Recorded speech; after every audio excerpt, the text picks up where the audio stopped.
શ્રી કૃષ્ણ. સ્કંધ 1 ભાગવત રહસ્ય 40. જેનાથી ભગવાન શ્રી કૃષ્ણમાં ભક્તિ થાય એ મનુષ્યો માટે શ્રેષ્ઠ ધર્મ છે.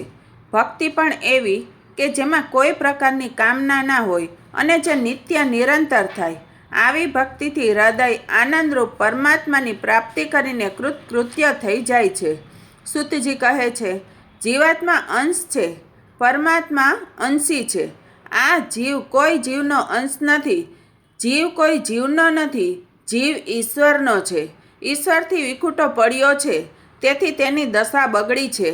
અંશ અંશીથી વિખૂટો પડ્યો છે, તેથી તે દુઃખી છે. તે અંશ અંશીમાં મળી જાય તો જીવનું કલ્યાણ થાય. ભગવાન કહે છે, તું મારો અંશ છે, તું મને મળીને કૃતાર્થ થઈશ. નર એ નારાયણનો અંશ છે. કોઈ પણ રીતે નારાયણ સાથે એક થવાની જરૂર છે. જ્ઞાનીઓ જ્ઞાનથી અભેદ સિદ્ધ કરે છે. વૈષ્ણવ મહાત્માઓ પ્રેમથી અદ્વૈત સિદ્ધ કરે છે.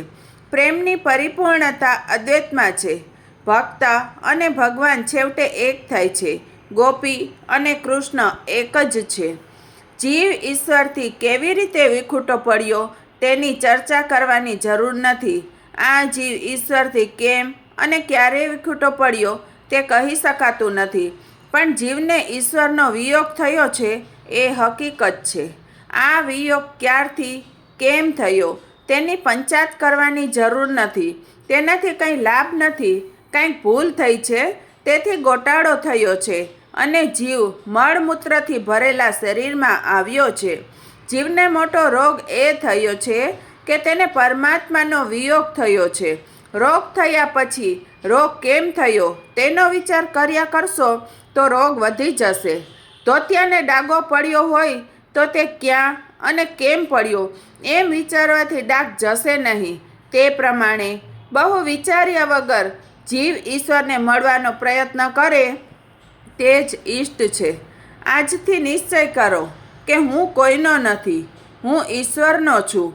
ઈશ્વરને અપેક્ષા રહે છે. મનુષ્યને બુદ્ધિ આપી હતી, તેનું તેણે શું કર્યું? મૃત્યુ એટલે હિસાબ આપવાનો દિવસ. જેનું જીવન શુદ્ધ છે તેનો હિસાબ ચોખ્ખો છે. ઇન્કમ ટેક્સ ઓફિસરને 1-2 લાખનો હિસાબ આપતા જીવ બીવે છે, ત્યારે આખા જીવનનો હિસાબ પ્રભુ માગશે ત્યારે શું દશા થશે તેનો વિચાર કર્યો છે કોઈ દિવસ? અંતકાળે બીક લાગે છે. કરેલા પાપોની યાદથી મૃત્યુની બીક છે. ત્યાં સુધી શાંતિ નથી. કાળના એ કાળ એવા ભગવાન જેને અપનાવે તો તેને ભગવાનનો નોકર કાળ કશું કરી શકતો નથી. ઉપનિષદ કહે છે કે જીવ અને ઈશ્વર સાથે બેઠા છે, છતાં જીવ ઈશ્વરને ઓળખી શકતો નથી. અભાવ ઈશ્વરને ઓળખવાની જિજ્ઞાસાનો અભાવ જ્યાં સુધી છે ત્યાં નહીં જોવાનો અભાવ. જીવ બહિર્મુખને બદલે અંતર્મુખ બને તો અંતર્યામીને ઓળખી શકે.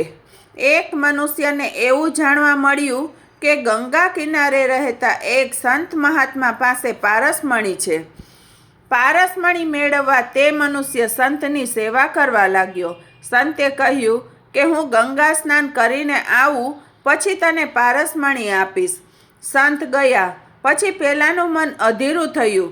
સંતની ગેરહાજરીમાં આખી ઝૂંપડી ફેંદી વળ્યો, પણ પારસમણી હાથમાં આવ્યો નહીં. સંત પધાર્યા. સંતે કહ્યું, આટલી ધીરજ ના રાખી શક્યો? પારસમણી તો મેં દાબડીમાં મૂકી રાખી છે. એમ કહી તેમણે એક દાબડી ઉતારી. આ પારસમણી લોખંડની દાબડીમાં હતો. પેલાને શંકા થઈ કે આ પારસમણી લોખંડની દાબડીમાં હતો તો દાબડી સોનાની કેમ ના થઈ? સાચે સાચ આ પારસમણી હશે કે સંત મારી મસ્કરી કરે છે? તેણે પોતાની આ શંકા સંત સામે રજૂ કરી. સંતે સમજાવ્યું, તું જુએ છે કે પારસમણી એક ચિત્રામાં બાંધેલો છે. કપડાના આવરણને લીધે પારસમણી અને લોખંડનો સ્પર્શ થતો નથી, એટલે દાબડી સોનાની કેમ થાય? બસ આવી જ રીતે જીવ અને ઈશ્વર હૃદયમાં જ છે, પણ વાસનાના આવરણને લઈને તેનું મિલન થતું નથી. જીવાત્મા એ દાબડી છે, પરમાત્મા પારસમણી છે. વચમાંનું અહંતા મમતા વાસનારૂપી ચિત્રું જ દૂર કરવાનું છે. અનેકવાર સાધકને સાધન કરતાં કોઈ સિદ્ધિ ના મળે તો તેને સાધન પ્રત્યે ઉપેક્ષા જાગે છે, પણ તે સારું નથી. જીવ એ સાધક છે. સેવા, સ્મરણ, યોગ વગેરે સાધક છે. પરમાત્મા સાધ્ય છે. લોકો માને છે કે ભક્તિ માર્ગ સહેલો છે. સવારમાં ભગવાનની પૂજા કરી એટલે બધું પતી ગયું, પછી આખા દિવસમાં તે ભગવાનને ભૂલી જાય છે. આ ભક્તિ નથી. 24 કલાક ઈશ્વરનું સ્મરણ રહે તે ભક્તિ છે.